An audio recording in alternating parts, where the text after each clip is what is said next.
Para o momento de edificação desta noite, abramos a palavra de Deus no Evangelho segundo Marcos, capítulo 7. Faremos a exposição do verso 1 ao verso 23. Marcos 7, versos 1 a 23.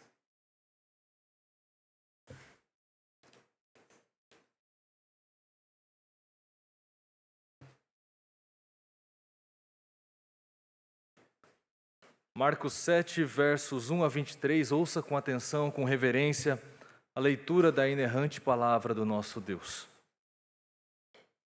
Ora, reuniram-se a Jesus os fariseus e alguns escribas, vindos de Jerusalém. E vendo que alguns dos discípulos dele comiam pão com as mãos impuras, isto é, por lavar, pois os fariseus e todos os judeus, observando a tradição dos anciãos, não comem sem lavar cuidadosamente as mãos. Quando voltam da praça, não comem sem se aspergirem. E há muitas outras coisas que receberam para observar, como a lavagem de copos, jarros e vasos de metal e camas. Interpelaram-no os fariseus e os escribas. Por que não andam os teus discípulos de conformidade com a tradição dos anciãos, mas comem com as mãos por lavar? Respondeu-lhes: bem profetizou Isaías a respeito de vós, hipócritas. Como está escrito: este povo honra-me com os lábios, mas o seu coração está longe de mim, e em vão me adoram, ensinando doutrinas que são preceitos de homens. Negligenciando o mandamento de Deus, guardais a tradição dos homens.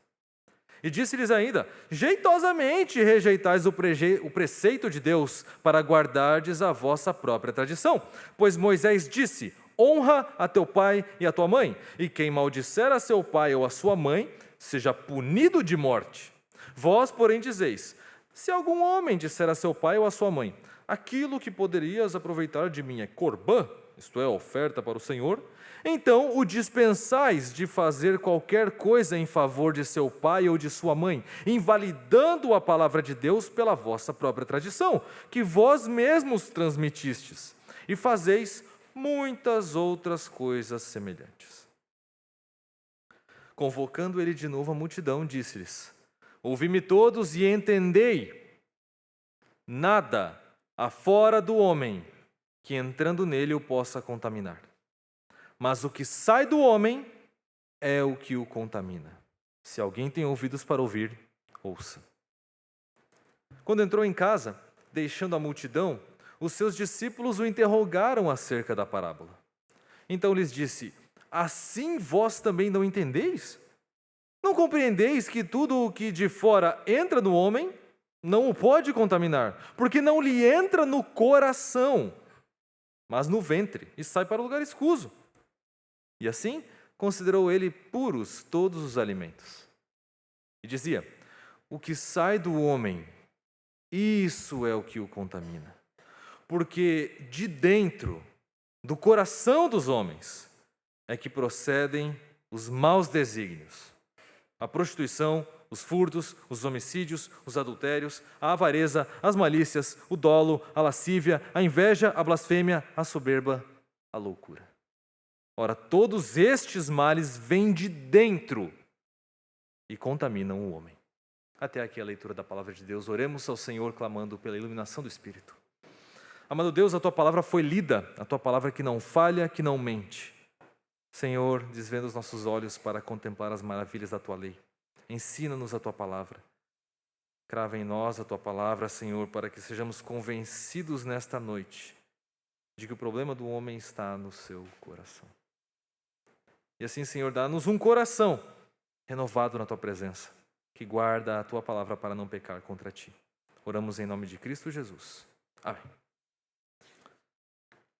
Amados irmãos, quando nós olhamos para as notícias do mundo, fica muito clara na nossa ideia, na nossa mente, a ideia de que existe um problema grave com o nosso mundo.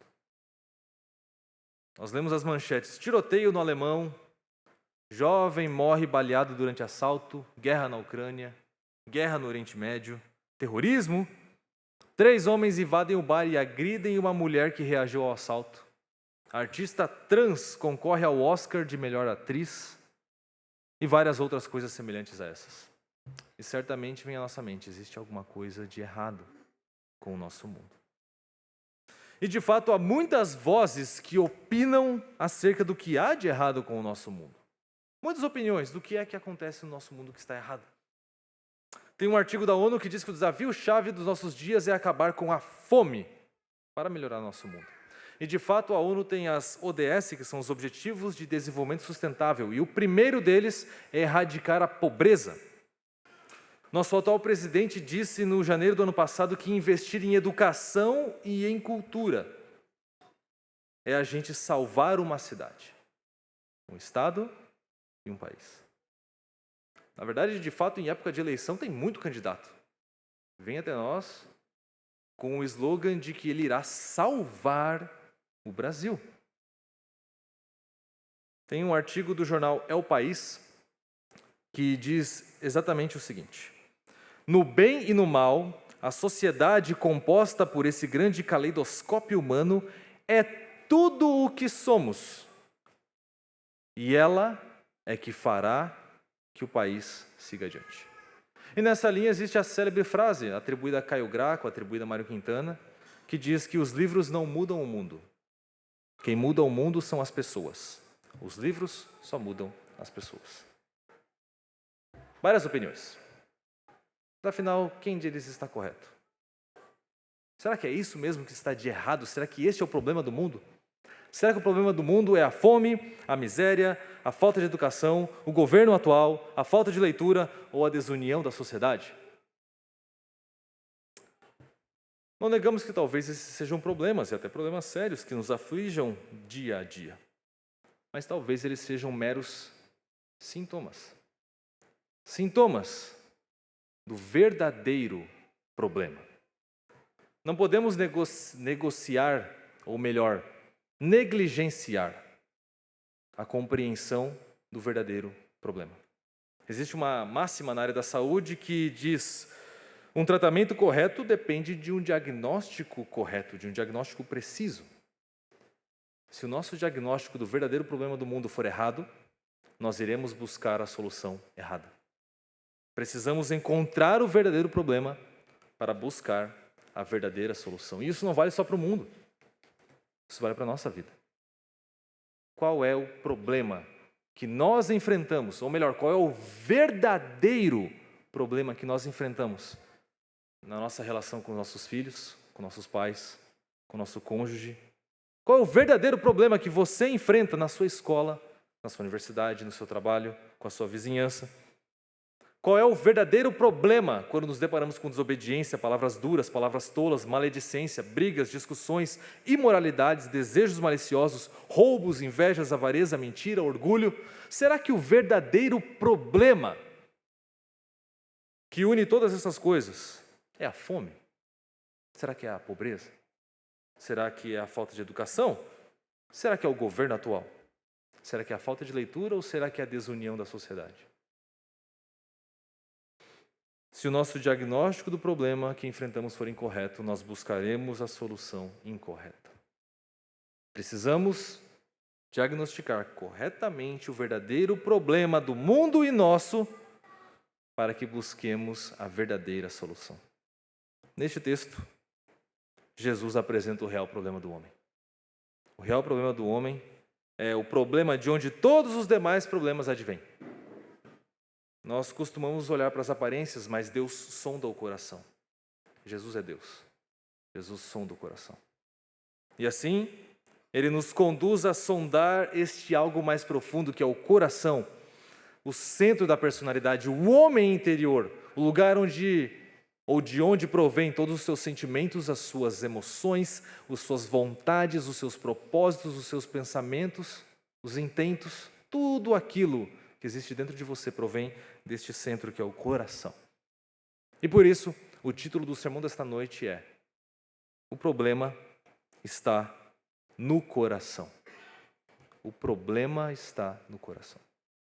Do verso 1 ao verso 13, aprenderemos que o problema está no coração distante de Deus.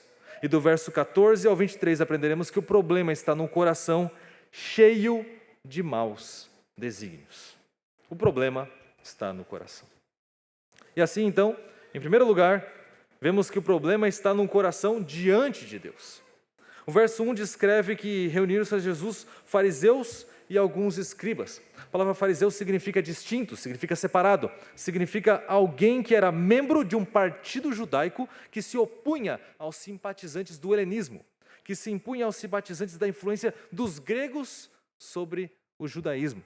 E esses homens então se mantinham separados para cultivar a sua tradição e uma interpretação bem rígida própria da lei.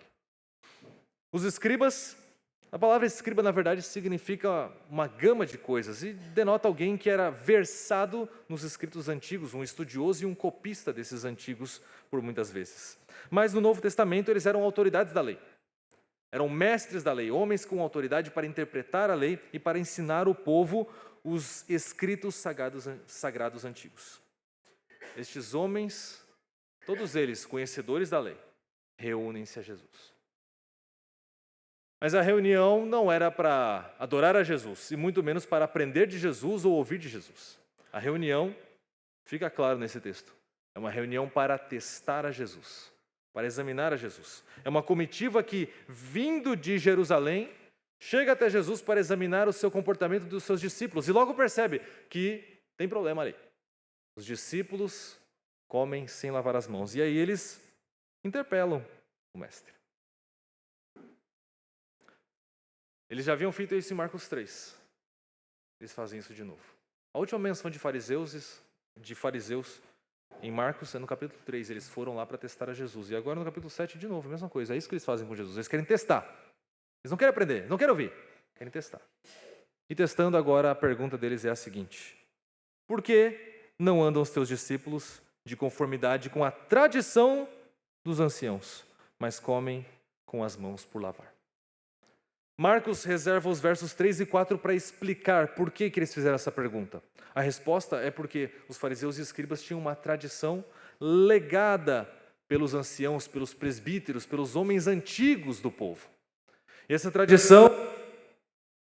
esta tradição falava sobre como fugir da impureza cerimonial. Essa tradição levava muito a sério um texto de Levítico que, tratando sobre sacerdotes, perceba, tratando sobre sacerdotes, que tocam coisas impuras, diz assim o texto sagrado: o homem que o tocar será imundo até a tarde e não comerá das coisas sagradas sem primeiro banhar o seu corpo em água. O texto fala de sacerdotes, não fala do povo como um todo, mas fariseus e escribas, no afã de serem tão puros como os sacerdotes e desfrutarem então da bênção de Deus, da presença de Deus, como desfrutavam os sacerdotes, começaram a adotar isso como um mandamento para si e como uma tradição para si. E de fato, eles começaram então a mapear a impureza da terra. Os fariseus tinham um mapa da impureza. Se você for até lá, aquilo é impuro, isso é impuro, aquilo é impuro, isso é impuro, não toque nisso, não toque naquilo. E começaram a ficar tão escravizados, paranoicos, que inventaram tradições para eliminar qualquer possibilidade de impureza. Uma dessas tradições era que era proibido comer sem lavar as mãos. A lavagem não é uma lavagem de higiene, nós estamos falando sobre higiene, estamos falando sobre pureza cerimonial, estamos falando sobre tentar agradar a Deus, tentar estar próximo de Deus. Então, nessa tradição, o pensamento que era dominante era o pensamento de: você foi até a praça? Você saiu na rua? Será que você tocou em algo impuro? É melhor garantir. Então, para garantir, sempre lave as suas mãos. Garantir que você não tocou em nada impuro e não vai deixar impura a sua casa e todos os seus bens. É nesse contexto, então, que aquela comitiva interpela Jesus. É pensando nisso que eles condenam o mestre. O mestre não está seguindo as tradições dos seus anciãos, dos seus antepassados. E é muito interessante a resposta de Jesus, porque Jesus não responde à pergunta deles. A pergunta deles é: por que não andam de conformidade com a tradição dos anciãos? Por quê? A resposta de Jesus vai ao coração da questão e expõe eles completamente. Parafraseando, Jesus estaria dizendo: vocês são hipócritas, vocês são mascarados. A profecia de Isaías é perfeita sobre vocês. Vocês são esse tipo de gente que enche a boca para falar de Deus, mas o seu coração está distante dele. Vocês falam de Deus, cantam sobre Deus, conhecem a lei de Deus, mas o seu coração está distante dele. Vocês são gente que adora a Deus em vão, sem extrair nenhum bom fruto disso, porque a vida de vocês é sempre a mesma. Uma vida que não é transformada porque vocês não ensinam a palavra de Deus, vocês ensinam tradições de homens, preceitos de homens. Vocês abandonam o mandamento do Senhor para se agarrarem à tradição dos seus antepassados. E Jesus prova isso. A partir do verso número 9, ele começa a provar essa acusação que ele faz aos fariseus. Ele prova isso com a questão da corbã. Corbã é a palavra hebraica para oferta. Jesus reconhece nos fariseus como eles conseguem distorcer a palavra de Deus para o seu próprio bem. Ele compara o 5º mandamento. Em primeiro lugar, ele diz: pois Moisés disse, honra teu pai e a tua mãe. E depois ele cita uma outra lei do Antigo Testamento: quem maldisser a seu pai ou a sua mãe, seja punido de morte. Mas olha o que vocês fazem. O que vocês fazem é pegar este mandamento e torcê-lo para não precisar cumpri-lo. Precisamos entender o que significa honrar pai e mãe em primeiro lugar. A palavra honrar pai e mãe, primeira interpretação dela, é sustentar. Sustentar pai e mãe na velhice. A palavra honrar tem esta nuance de significado. Honra-se o pai e a mãe, claro, com respeito, seguindo os seus conselhos, dando ouvido às suas palavras, obedecendo-lhe as ordens. Mas honra-se o pai e a mãe com sustento. É por isso que quando você vai para a primeira carta de Timóteo, no capítulo de número 5, você vai ler o texto que diz o seguinte: honra as viúvas. O que é honrar as viúvas? Sustentar as viúvas. Honra as viúvas. Mas Paulo diz assim, verdadeiramente viúvas. Mas, se alguma viúva tem filhos ou netos, que estes aprendam primeiro a exercer piedade para com a própria casa e a recompensar a seus progenitores, pois isto é aceitável diante de Deus. É responsabilidade da igreja honrar as viúvas, verdadeiramente viúvas, aquelas que não têm parentes, aquelas que não têm ninguém para sustentá-las. Responsabilidade da igreja, sustentá-las. Mas aquelas que têm filhos ou netos, é responsabilidade deles sustentá-las. É responsabilidade deles, como filhos e filhas, cuidar daquela senhora.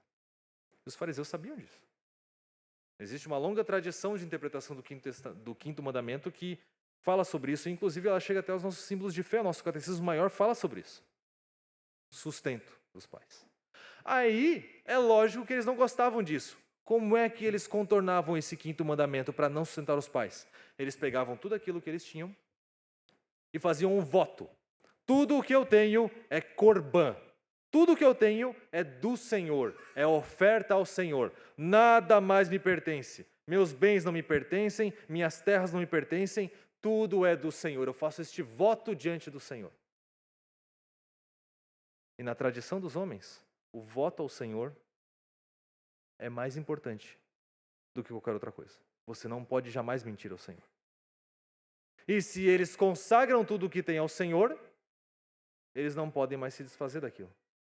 E aí por isso, quando o pai e a mãe ficam idosos e não podem mais trabalhar, chegando-se ao filho para pedir ajuda e para pedir que ele os honre e os sustente, o filho diz: eu gostaria muito de ajudar o senhor e a senhora, mas eu não posso.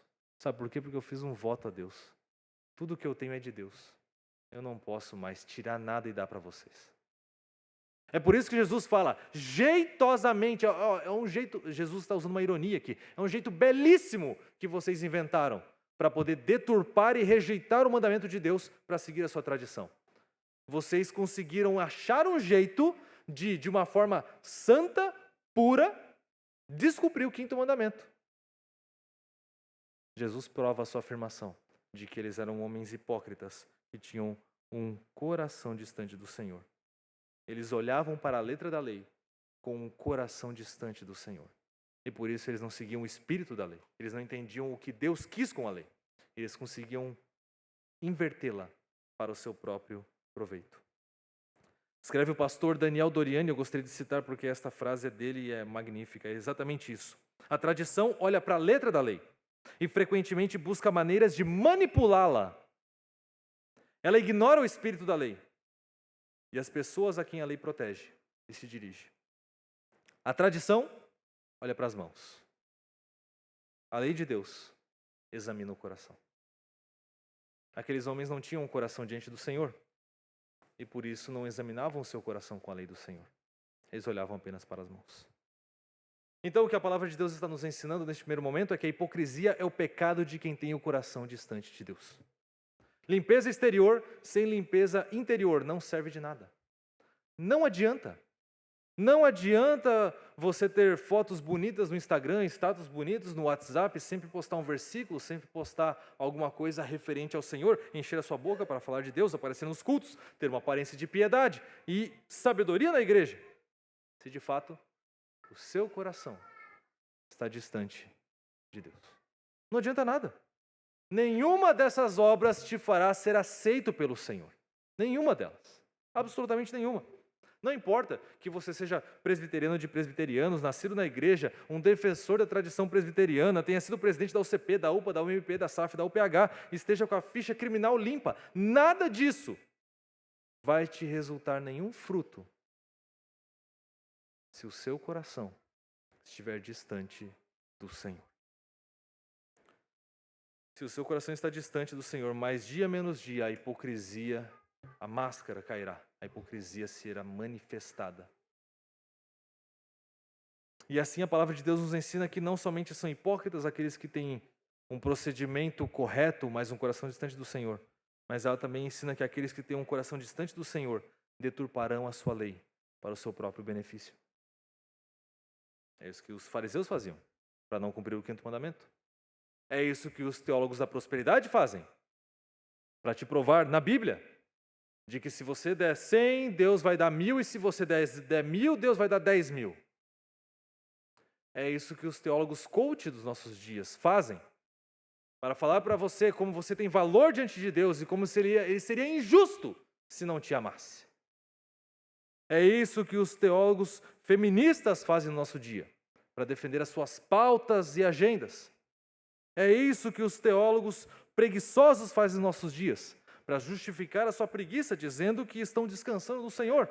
Enquanto aqueles que idolatram o trabalho justificam a idolatria ao trabalho, dizendo que estão cumprindo o mandato cultural. Homens omissos justificam na Escritura sua omissão, dizendo que em Cristo não existe nem homem nem mulher. Homens violentos justificam a sua prática na Escritura Sagrada, dizendo que Deus me fez assim, eu sou o protetor do meu lar. Todos aqueles que têm um coração distante do Senhor e amam mais a sua tradição e a sua agenda do que a palavra de Deus, deturparão a palavra de Deus para fazê-la casar com os seus maus desígnios, com os seus maus desejos. Paulo já falava sobre isso. Ou melhor, Pedro, eu quero citar Pedro aqui. Na sua 2ª epístola, ele fala sobre homens que liam as cartas de Paulo e que nelas encontravam coisas difíceis. Mas estes homens, chamados de ignorantes e instáveis, eles deturpavam as cartas de Paulo, como também deturpam as demais escrituras, para a própria destruição deles. É isso que os falsos mestres fazem. Com o coração distante do Senhor, eles ensinam preceitos de homens e distorcem a escritura para satisfazer as suas vontades. Então, em primeiro lugar, nós aprendemos que o problema é um coração distante do Senhor. E se o problema é um coração distante do Senhor, como é que a gente resolve o problema? Qual é a busca que temos que ter para resolver o problema? A busca é voltar-se integramente para Ele. Nada mais trará solução. Nada mais trará solução se você não se voltar para o Senhor. Você pode saciar a sua fome, ganhar muito dinheiro, ter muita instrução, muita cultura, ler muitos livros. Você pode fazer psicoterapia, pode eleger todos os melhores, ou os seus melhores candidatos. O seu coração continuará distante do Senhor. E nada disso trará nenhum bom fruto, nenhum proveito para você. Mas se você se voltar a Ele com fé, se você se voltar a Ele com contrição, falar: Senhor, está aqui a hipocrisia do meu coração. Perdoa-me, Deus, porque o meu coração estava distante de Ti. Perdoa-me, ó Deus, porque o meu coração estava longe de Ti. O Senhor certamente o receberá. Davi escreveu no Salmo 51, verso 17: sacrifícios agradáveis a Deus são o espírito quebrantado, o coração compungido e contrito não o desprezarás, ó Deus. Este é o coração que se aproxima de Deus, um coração compungido e contrito. Este é o coração que encontrou a solução para os seus problemas, a presença de Deus. A regeneração efetuada pelo Espírito de Deus que transforma o coração e vem habitar nele. Esta é a solução para o problema do coração distante do Senhor. Então, assim, em primeiro lugar, vimos que o problema do mundo e nosso está num coração distante do Senhor. E dos versos 14 a 23, veremos que o problema do mundo e nosso é um coração cheio de maus desígnios. No verso de número 13, Jesus cessa a sua conversa com os fariseus, ele não fala mais com eles. O que ele tinha para falar para eles, ele falou. Veja que ele não respondeu a pergunta. Às vezes é sábio não responder às perguntas. Às vezes é sábio responder àqueles que fazem perguntas tolas, segundo a tolice do seu coração, expondo a tolice do seu coração. Foi isso que Cristo fez aqui com os fariseus. E agora ele vai se voltar à multidão e aos discípulos. Diz o texto sagrado, convocando ele de novo à multidão, disse-lhes: ouvi-me todos e entendei. Nada há fora do homem que entrando nele o possa contaminar. Mas o que sai do homem é o que o contamina. Se alguém tem ouvidos para ouvir, ouça. Quão estrondoso é o discurso de Jesus Cristo. Um discurso difícil de engolir. Difícil de engolir. E por isso ele começa com a ordem: ouçam e entendam. Ouvi-me todos e entendei.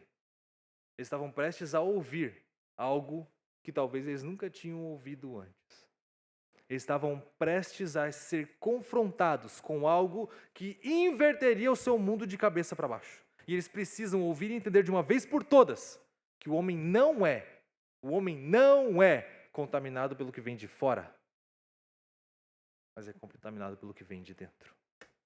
O homem não é contaminado pelas circunstâncias externas, mas pelas internas. Isso é o que contamina o homem. A lição não era simples de ouvir e entender, nem um pouco. Tanto que no verso 17, quando entrou em casa, deixando a multidão, os seus discípulos o interrogaram acerca da parábola. E Jesus prontamente pergunta para eles, numa tradução um pouquinho mais formal, um pouquinho mais literal: vocês também são insensatos? Vocês também são insensatos?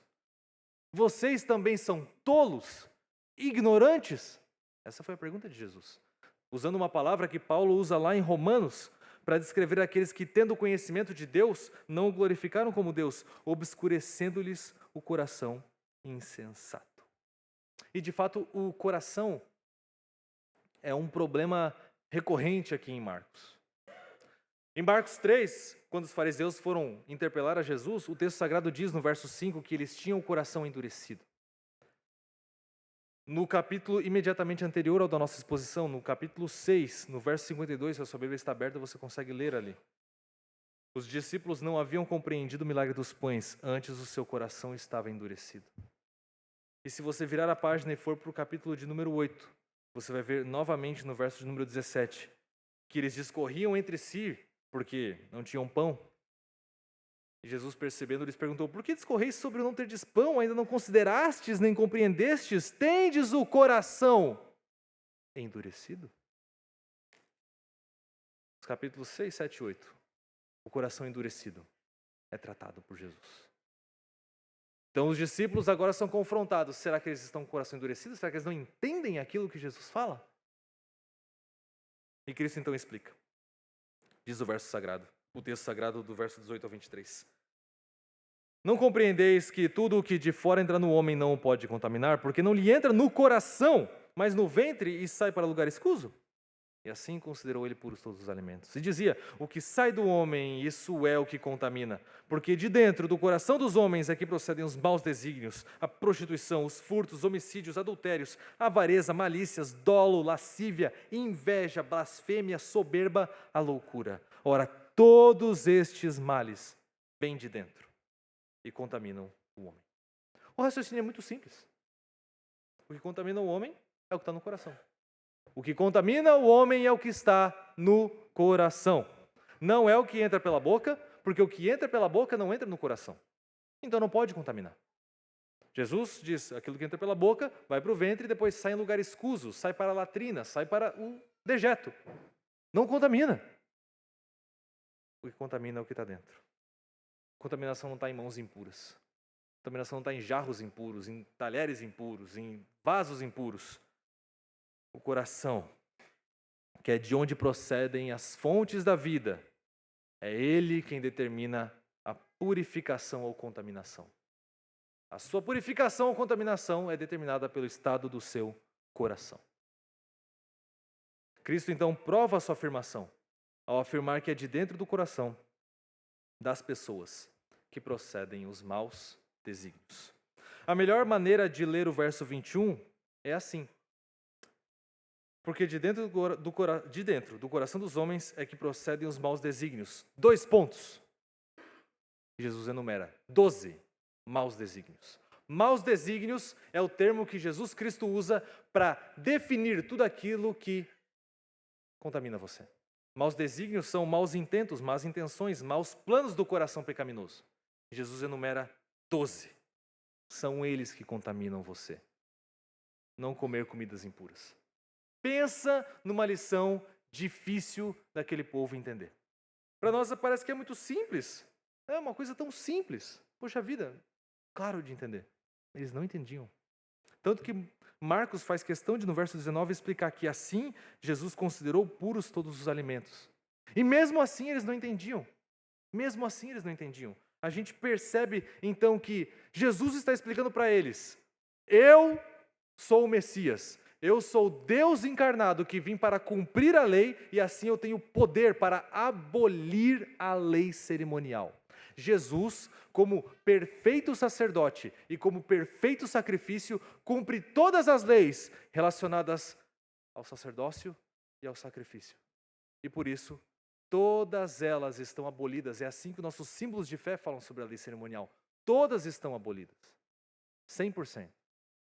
Ele é o Deus encarnado. Ele é Jesus Cristo. Ele vem e ensina a eles de que, porque é o Cordeiro de Deus que tira o pecado do mundo, que se oferece como oferta pelo pecado, e como o sumo sacerdote oferece esta oferta, se assenta à destra de Deus e intercede por nós, ele cumpre tudo. E esta lei cerimonial está abolida. Não precisamos derramar mais uma única gota de sangue, de bodes, de touros, de carneiros, porque Jesus Cristo derramou o seu. Tanto é difícil de entender que a gente percebe que Pedro teve problema com isso depois lá em Atos 10. Lembra quando ele foi falar com Cornélio? E ele teve aquela visão do lençol que descia do céu com aqueles animais. E aí a voz dizia do céu, mata e come. Ele diz, não, eu nunca comi comida impura na minha vida, eu não vou fazer isso de jeito nenhum. E a voz diz, não considere impuro aquilo que Deus purificou. E mesmo depois dessa visão, em Gálatas, Paulo vai relatar como ele teve um conflito com Pedro, porque novamente, quando chegaram aqueles da circuncisão, Pedro parou de comer com os gentios, porque os gentios eram considerados impuros. Você percebe como a lição é difícil de entender, para nós é tão simples, mas o discurso de Jesus é estrondoso, é um discurso transformador, profundo. Foi no cerne da falsa religião, para mostrar a verdadeira. A falsa religião é a religião do exterior. A religião verdadeira é a religião que procede de um coração purificado na presença de Deus. Então, Jesus está nos explicando que o real problema do ser humano está em um coração cheio de maus desígnios. Ele enumera 12. Prostituições englobam pornografia e qualquer outro tipo de vício sexual. Elas não são manifestações de muitos hormônios. Elas são manifestações de contaminação do coração. Furtos não são resultado natural de uma convivência num ambiente de pobreza e de criminalidade, como muitos pensam. Não, furtos são o resultado da contaminação do coração. Homicídios não são fruto de uma criação em uma família disfuncional, são fruto da contaminação do coração. Adultérios não acontecem porque a tentação foi muito forte, porque a outra pessoa é muito oferecida, ou porque o meu cônjuge não me procura mais. Adultérios acontecem por causa da contaminação do coração. Avarezas ou cobiças Não surgem da desigualdade social, surgem da contaminação do coração.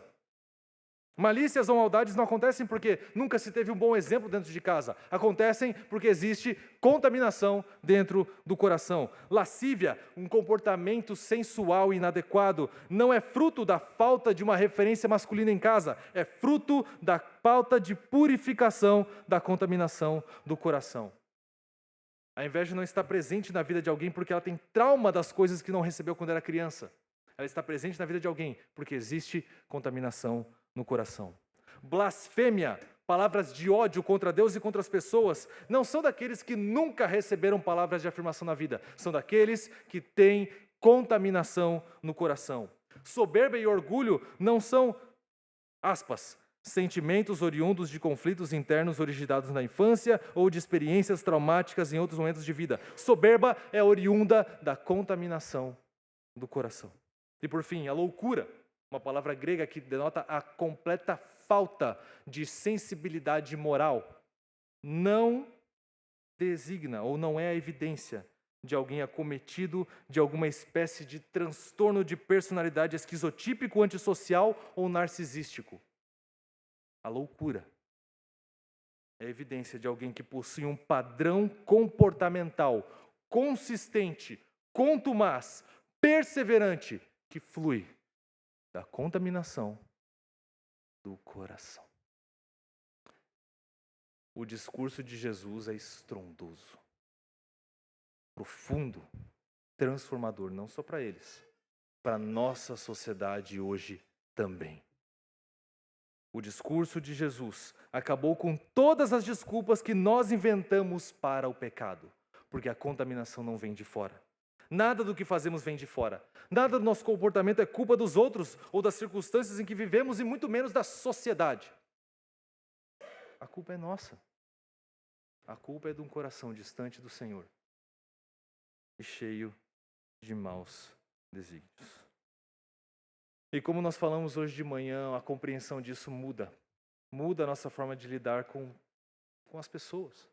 Muda a nossa forma de lidar com os nossos filhos. Vamos falar dos filhos especificamente. Disciplinar um filho não significa dar um puxão de orelha quando ele faz algo que você não gosta. E aí dizer assim, foi assim que meu pai me criou, é assim que eu vou criar meu moleque também. Não morri, ele não vai morrer. Disciplinar um filho é ensiná-lo a obedecer ao Senhor com todo o seu coração e ajudá-lo a sondar o seu coração nos momentos de desobediência. É acompanhá-lo de perto, perguntando sobre o seu coração. Lembre-se, coração, sentimentos, emoções, vontades, pensamentos, propósitos. É mostrá-lo como o seu coração, todas essas características e facetas e muitas outras mais, está contaminado, distante do Senhor. E por isso, o fruto disso é um comportamento que está desagradando ao Senhor. Disciplinar um filho é então confrontá-lo com a verdade bíblica da expectativa que Deus tem para o coração dele e para o comportamento dele, e como ele deve então corrigir as suas emoções, as suas vontades, pensamentos e propósitos para alinhar-se aos preceitos de Deus. Disciplinar um filho é não permitir que ele se refugie nas desculpas que nós já citamos e em muitas outras, para continuar no pecado. Disciplinar um filho é caminhar com ele rumo ao crescimento em graça e santidade na presença de Deus. Um crescimento que é de dentro para fora. Uma transformação que acontece de dentro para fora. E de fato eu falei sobre disciplina de filhos, mas esses princípios nos ajudam a qualquer outro relacionamento que nós tivermos. Ao nosso próprio sondar do nosso próprio coração e no trato com nossa esposa, com o nosso esposo, com nossos pais, os colegas de trabalho, com os irmãos da igreja. Em todos os relacionamentos onde nós já aprendemos, somos sempre conselheiros e sempre aconselhados. O que nós devemos fazer é olhar para o coração. Aconselhar biblicamente é amar outra pessoa a tal ponto que você coloca a escritura inerrante e suficiente diante do coração pecador e se compromete a caminhar com ele para que esse coração fique mais perto de Deus e mais livre da contaminação do pecado. Aconselhar biblicamente é ajudar alguém a purificar o interior do copo mediante a palavra viva do nosso Deus, a fim de que o exterior do copo se torne limpo também. Concluindo a mensagem dessa noite, irmãos, certamente existem problemas no mundo. São problemas graves, são problemas sérios, não estamos menosprezando assassinato, roubo, adultério. E muita gente, é engraçado, muita gente chega a dizer que o problema do mundo são as pessoas. Se você fizer algumas pesquisas rápidas e alguns fóruns de discussão, você vai ver o que tem de errado com o mundo. Por que o mundo é assim? Por que nada nunca melhora? Eles dizem, o problema são as pessoas. O problema são os seres humanos. O problema são os membros da sociedade. E é engraçado que essas pessoas... Quem escreve isso parece que não faz parte das pessoas. Não são as pessoas, são as outras pessoas. Não eu, claro, eu sou uma pessoa, né, iluminada. As outras pessoas, os outros membros da sociedade, os outros seres humanos, eles são o problema, não eu. Será que o ser humano é o problema? Tem muito naturalista que gosta de falar isso, né? Olha, a Terra seria muito boa se não tivesse seres humanos. A gente ia ter só, né? Só bichinho. O bichinho é um negócio tão bom. O problema não é o ser humano. O ser humano foi criado bom.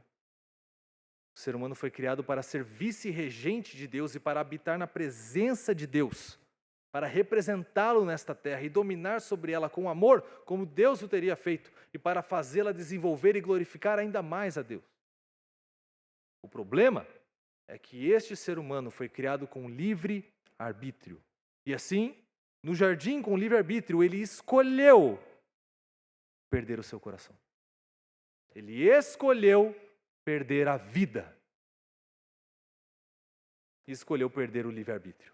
Porque agora ele se tornou escravo do pecado. Escravo de um coração distante de Deus e cheio de maus desígnios.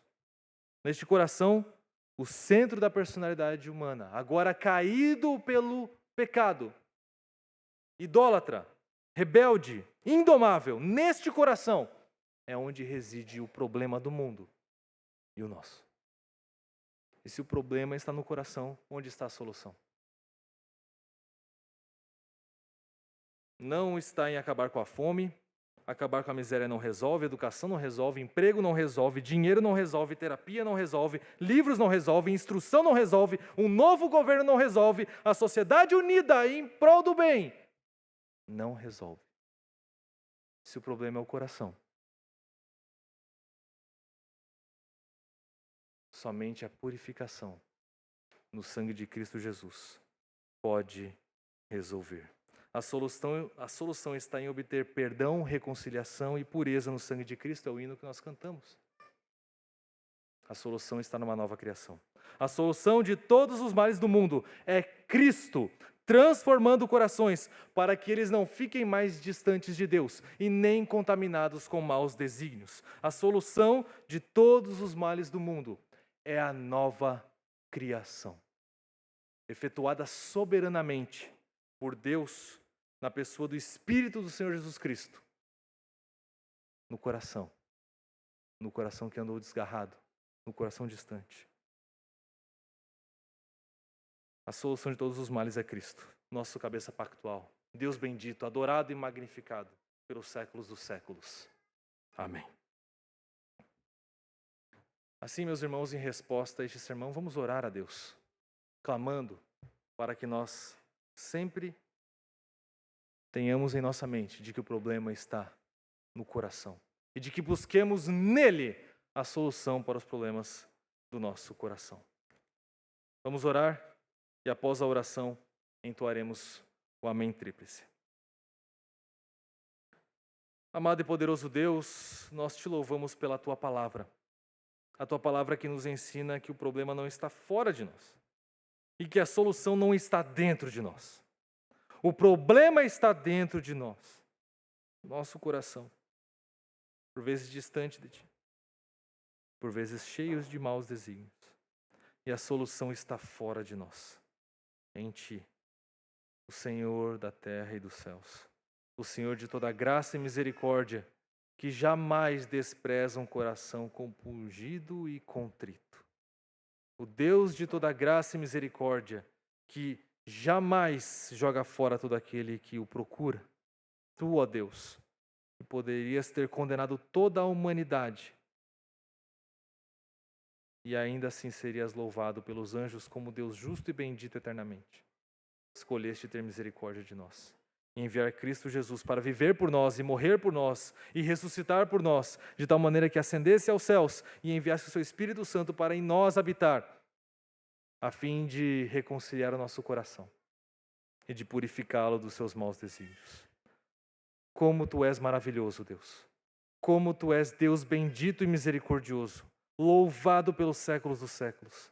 Ó Senhor, convence-nos de que agora na caminhada da santificação nós precisamos prosseguir, perseverar em sondar o coração, em olhar para o coração e em confessar diante de Ti as distâncias e os maus desígnios que ainda assolam o nosso coração e confiar somente em Ti, no Teu Espírito Santo, para nos santificar o coração. Ajuda-nos, ó Deus, também quando lidarmos com o outro, quando lidarmos com o próximo, a não olharmos para meramente o seu comportamento, mas a ajudarmos com aconselhamento na Tua Escritura Sagrada, a olhar para o coração e a cuidar do coração daqueles amados Teus que Tu colocas em nossos relacionamentos. Ajuda-nos assim, ó Deus. Em nome de Cristo Jesus nós oramos. Amém.